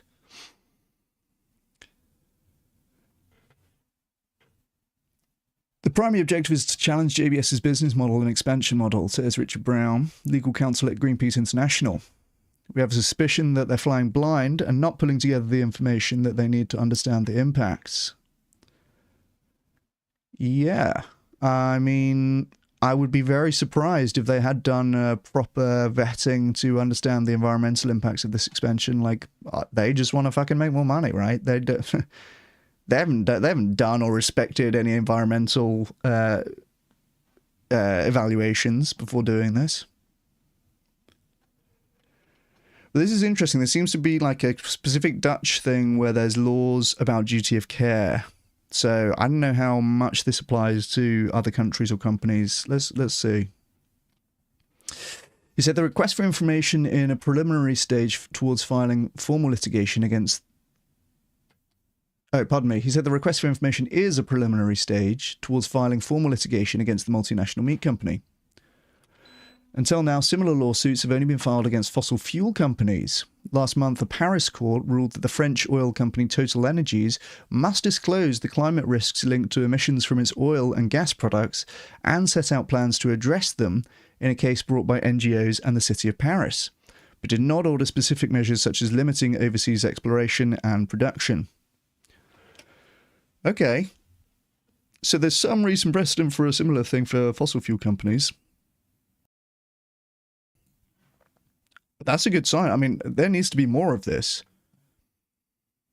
There's been far too much fucking around, not nearly enough finding out for the meat industry. In the Netherlands, Shell is being challenged in The Hague by environmental groups Milieudefensie Friends of the Earth Netherlands, and Friends of the Earth to reduce the company's carbon dioxide output by 45% by 2030, in line with the Paris Climate Agreement. A final ruling is expected in early 2027. At the centre of the petition against JBS is a perceived lack of transparency over its massive expansion plans in Nigeria. In the coming years, the meat company plans to invest $2.5 billion in 6 giant meat processing plants that are seen as a bridgehead to the fast-growing African market. Civil society groups said there is scant information about whether JBS has assessed the social and environmental consequences of this plan, which would threaten smallholder farmers, domestic food security, land use priorities, as well as locking in huge quantities of methane emissions. Methane is one of the most climate destabilizing greenhouse gases. Yeah, the big push now in the meat industry lobby is towards something called GWP Star. If you haven't come across GWP Star, this is, it stands for global warming potential, but it's another way of creatively accounting greenhouse gas emissions that the meat industry is pushing for, which basically says that you're not creating, the phrase they use is no new warming. So we can maintain meat production, we can keep on producing methane. There's no new warming from it. Now, it is one of the most potent greenhouse gas emissions. One of the most potent greenhouse gases. And reducing the number of livestock, therefore, is one of the most promising and quickest ways to curb climate change. But they say, well, it only lasts in the environment for 12 years and there's methane cycles, so as long as the number of livestock is not going up, there's no new warming. That's the little trick that they're doing now. If you look up GWP Star, you'll see about that. That's where they're going to go with this now. But this is the other thing I like about suing and going through courts, as opposed to regulating and going through parliaments and the political system. As we've seen in the past, the political system is political. It's not a court of law. They don't say we're going to make an objective assessment of the evidence being brought to bear. It's basically just who's mates with who. And you can just be bullied and coerced into bringing policy or not, bring in a Green Deal, abandon the Green Deal if the factory farm lobby demands it. But in a court, it's a different vibe altogether. They look at the objective evidence that's brought by either side, and then they make decisions based on what the evidence actually says. And that's not where you want to be if you're the meat industry, because it ain't in your favor. So the GWP grift, the GWP Star grift might fly in the European Parliament, which is apparently an absolute joke and just completely cucked to Copa Cogeca. But it ain't going to fly in a court of law. They're going to look at the evidence and they're going to say, this is bollocks, mate. And they are going to bring down the hammer. This is the biggest agriculture investment that I've heard of in Nigeria's history. There have been few details and no consultation for civil society, said Elusho Openemi, the spokesperson for Youth in Agroecology and Restoration Network. The information is not there. We want the Nigerian government to take a pause until we can make a concrete cost-benefit analysis. This investment will only be worthwhile if it's good for the people and the planet. Otherwise, it will just create more problems. Yeah, it absolutely will create more problems. This is going to be a new mega farm for livestock by JBS in Nigeria. They haven't done an impact assessment. They're just going to start doing factory farming there now. Like, this ain't going to be a good thing. This is not going to end well. We need to be reducing meat production. We need to be reducing meat production. Like, is it not clear to these people yet?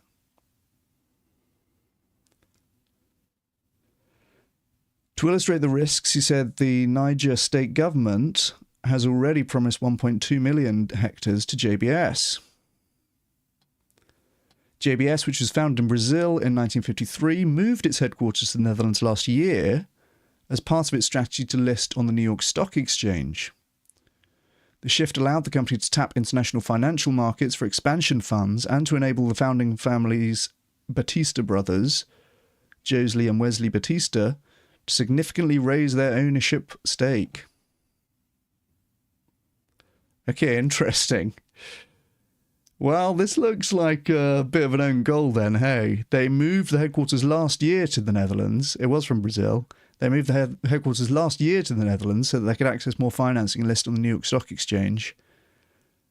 But turns out now they should have done a bit more analysis before doing that. Should have done a bit of a cost-benefit there, because now they're going to get fucked by something in Dutch law.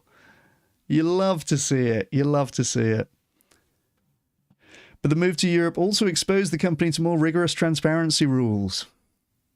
We say that if you come to the Netherlands, you have to play by Dutch rules and be held to account to Dutch standards, said Brown. Ultimately, this is about a global conglomerate and how its activity should be limited within safe planetary boundaries. Ah, you love to see it, right? They moved the headquarters from Brazil to the Netherlands so they could get more financing, and now they're getting fucked as a result of that. You love to see it. That's delicious. Behind the lawsuit is dismay at JBS' environmental track record, particularly in its home country, Brazil, where it's repeatedly made sustainability commitments that are later abandoned or postponed. Yep, they had commitments to reduce their greenhouse gas emissions, and they've just sacked it off completely.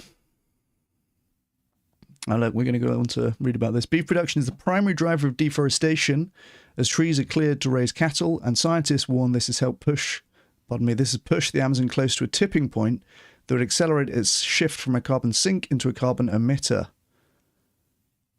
Oh, Jesus, that's grim. The Amazon rainforest is now going to be net carbon emitter rather than a carbon sink. One way or another, we're going to end up farming fewer animals, guys, and the route that we're going is not going to be pretty.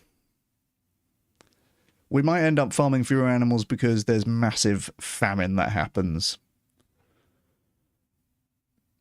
And millions or billions of people die due to accelerated climate change.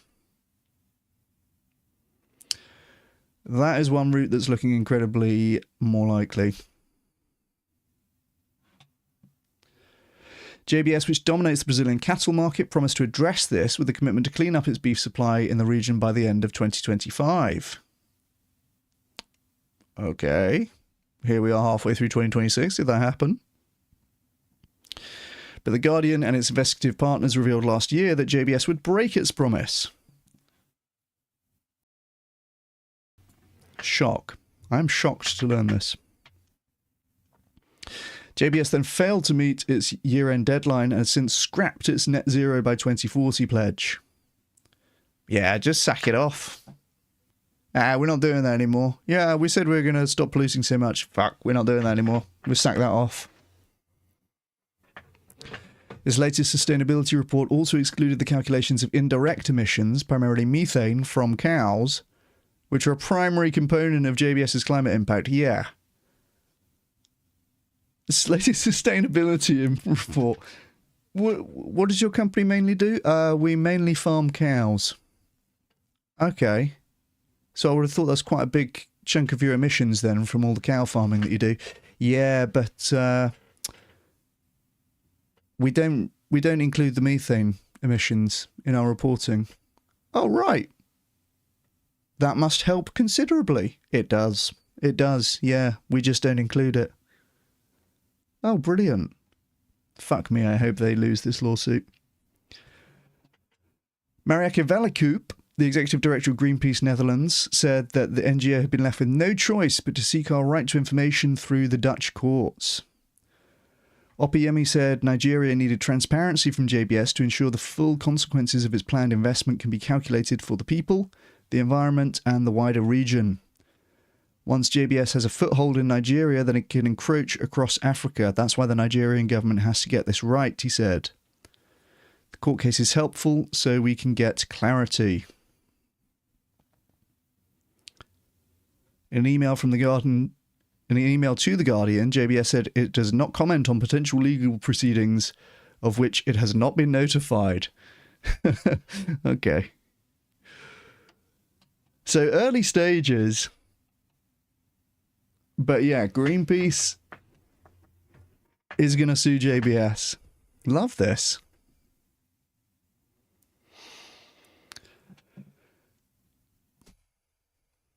We're saying it's pretty much the future and it's fucked. Don't look up. Yeah, it is. People aren't going to realise until it's too late. I think we're already there, to be honest. Yeah.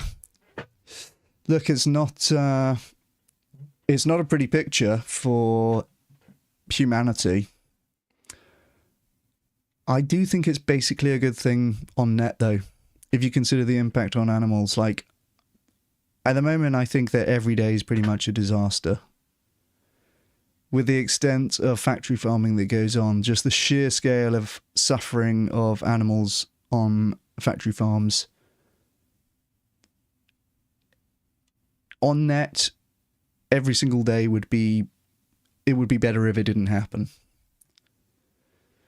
The barren rock earth is better than the current setup that we have, where there's just no sentient experience whatsoever.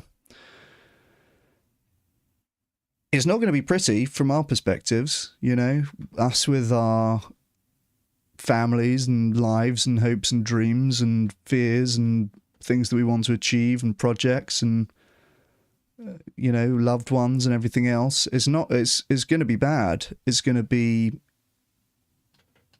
many people will die as a result of the growing climate crisis.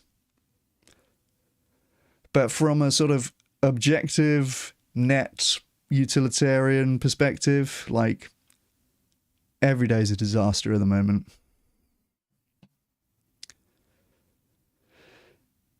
Maybe less wild animals is good too. Yeah, maybe. It is difficult to know on that one. Like I don't know, nature tends towards states where it's like there are as many of this animal as there can be now, and now they don't have enough food, so that is going to naturally fall, which of course entails many of them starving, right? Or there are too many of this animal now, and they're going to be predating on this other animal, right? All of these like natural balance points where different species kind of meet their limits pretty much entail a lot of animals either starving or getting eaten or otherwise meeting some grisly end. So yeah, nature, wild animals, it's not all sunshine and roses by any means. Yeah, I do think it's a pretty grim picture, honestly, but I think, well, what can we say about that, right? We just had like all the good news, so I don't want to end on too much of a downer. But yeah, good for Greenpeace. Fucking go get them. That is such delicious irony that JBS moved the headquarters from Brazil to the Netherlands so that they could get more access to funding to expand their operations. But turns out, if you're not based in Brazil and you're based in Europe instead, there's some higher legal standards, and actually now they're going to get fucked as a result of this. I hope this goes well for Greenpeace. I hope that they have to release the information. I hope that the expansion is held up or stopped. I hope that there's some consequences for JBS. They have a duty of care, and they are clearly neglecting it. So if this court case goes ahead, like, the evidence is not going to be in JBS's favour.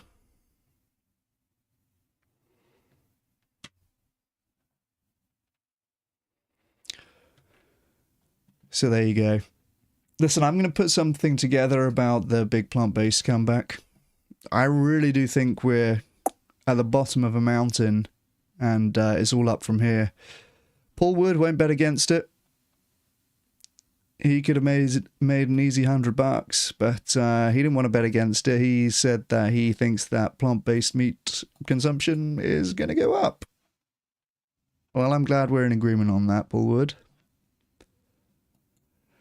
So I'm going to bring together a few sources that support that view. We're at the start of the plant-based comeback. But we're going to get there one way or another with respect to falling numbers of farmed animals.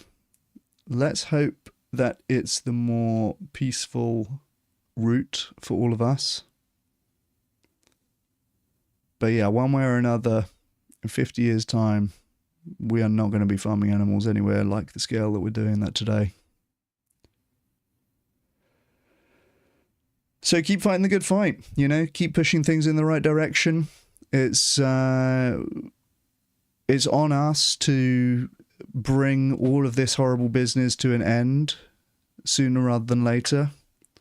We know what the industry's up to. We know what the lobbyists are up to. Hey, Sabby Coops, nice to see you. It's on us to fight the other way. Like, there's nobody else doing this. It's the meat industry and its lobbies fund themselves by selling bits of dead animal. And the counter movement doesn't have that self-funding mechanism. So it's on us to give more, to share more, and to do more.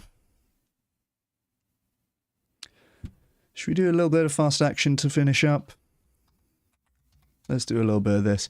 Tristan King hit 1,000 points on Fast Action Network. Absolutely mogged. I've been fan-mogged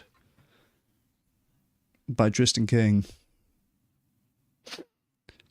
Fast Action Network mogged. He's at 1,000 points. I hit 700 yesterday. Which is apparently the top award. I'm a chicken hero on Fast Action Network. Apparently you don't get anything for 1,000, which is kind of surprising. But look, we'll do a little bit of Fast Action Network, action.thehumaneleague.org. You know, I was listening earlier to a Sandcastles blog. He has them as podcasts as well that you can listen to. And I'd never heard of this before, but it totally makes sense. He says on there that the egg industry put out fake studies, or bias studies, saying that the welfare of chickens is no better in the cage-free systems.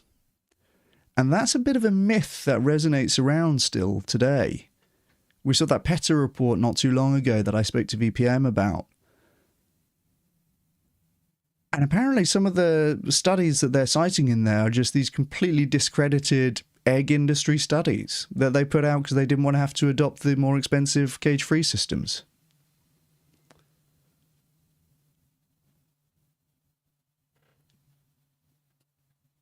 So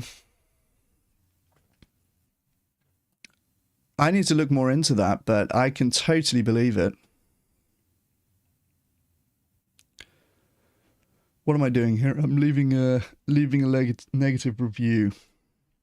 This is not the page where one leaves reviews, is it? What do I want? Maps, I guess. I don't know. This link is not correct. All right. No, I didn't do this one. Let's see if we can do this one.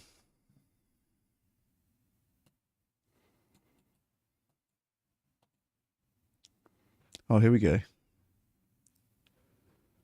How do I leave a review? I can never find the thing. Boom, 1 star.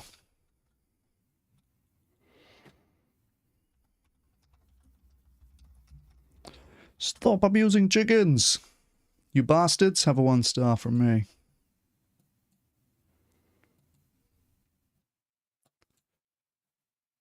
$705. I can't believe I've been so mogged so hard on this.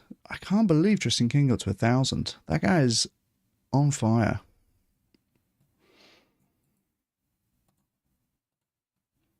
It's so gratifying from my perspective to see someone came across this on my channel and then went so hard on it. I absolutely love that. So fulfilling for me. But all credit to him. I mean, he's the guy putting in the work.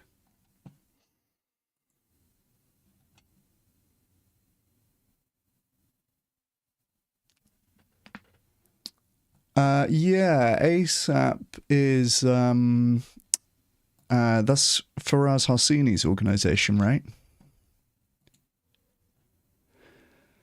I don't know that much about it, but I suspect that it's pretty good, honestly, because in terms of diet change stuff, their whole theory of change is about getting people in universities to go vegan, which I do think is likely to be quite effective because you're at this time of your life where you're quite likely to make that kind of change.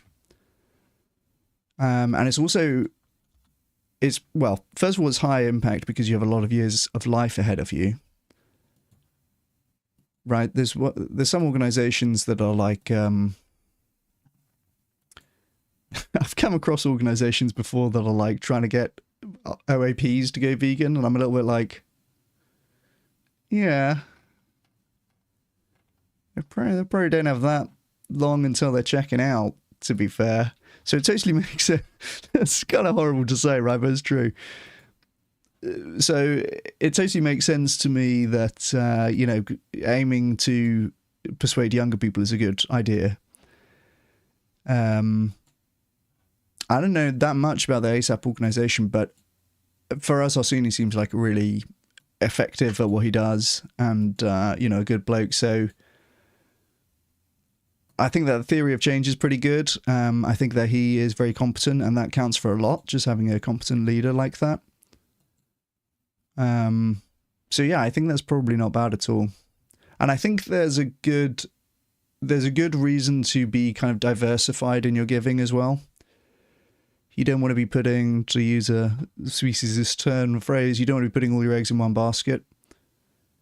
So if you're giving everything to cage-free campaigns, or you're giving 100% to, the Good Food Institute or whatever other charity, like it's generally a good idea with your donations and with your investments to be a little bit diversified.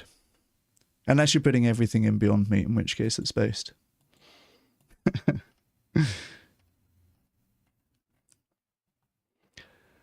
What am I doing here? I need the copy paste. Yeah, we're back on the 4-week streak now. Not too bad, not too bad. It's actually coinciding with my return to the gym. Like I had a moment 4 weeks ago where I said, okay, I've been lazy for 3 months now. We got to mix this up. We got to get back on Fast Action Network, back on streaming, back on gymming. So it's all going in the right direction now.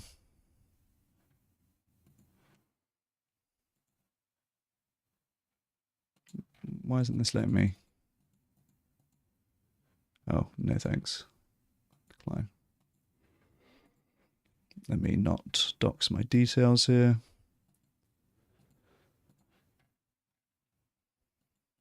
There's that. Action.thehumaneleague.org if you want to join in. I don't think any of us are catching up with Tristan King now, but, we can try. 7:15.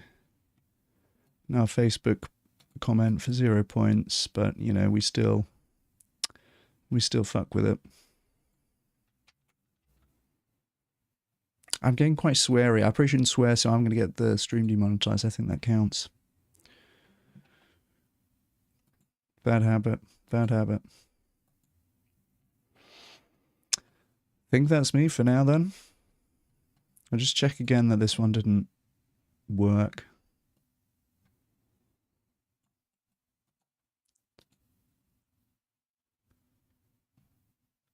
Yeah, it's...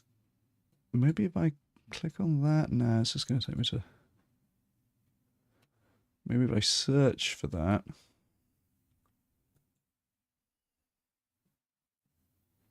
Can I do a review like this? Surely, right? Harris Teeter. Oh, no. Yeah, review. Ah, here we go. All right, good. We got there. We took the scenic route, but...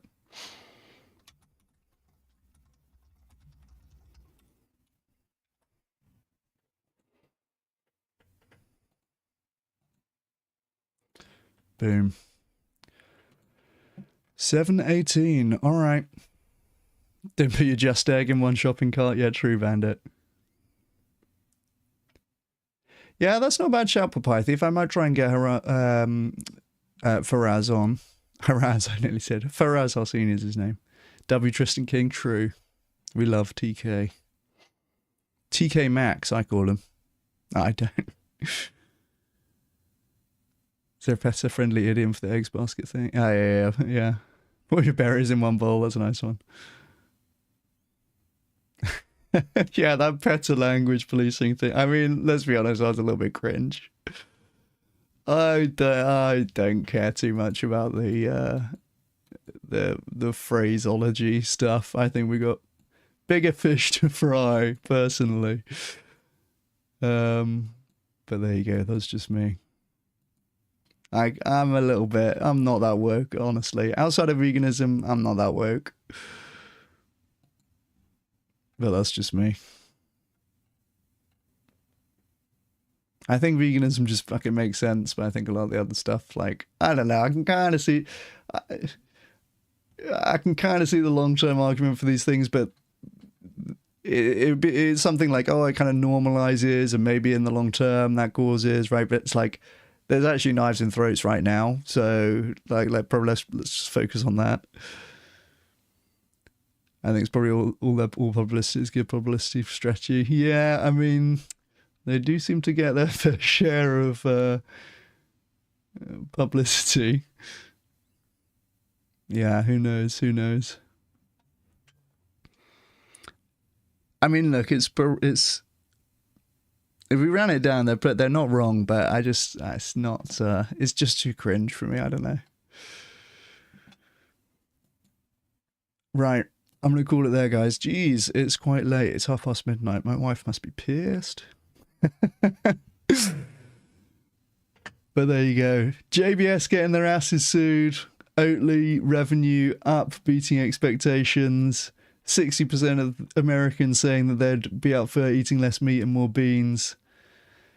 Paul Wood weaseling out of betting against plant-based meat sales going up. It's all good stuff tonight. So there you go. Is GWP still a relative privation fallacy? Do you know what, Bandit? I don't know. I'm not gonna lie, I have no idea. I don't know what that is, but maybe. I'm gonna say yes.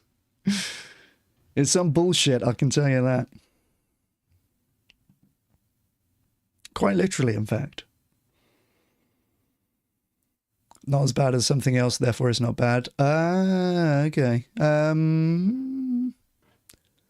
I don't know. It's just a fucky way of counting methane, basically, is the main thing. But there we go. Appreciate you, Oppenheimer. Appreciate you, Bandit, Papaya Thief, Savvy Coops, everyone else who joined and tuned in today. I really appreciate you joining. I would just be a mad person talking to myself for 2 hours if it weren't for you half a dozen guys in chat. So I really do appreciate you. Alicia as well.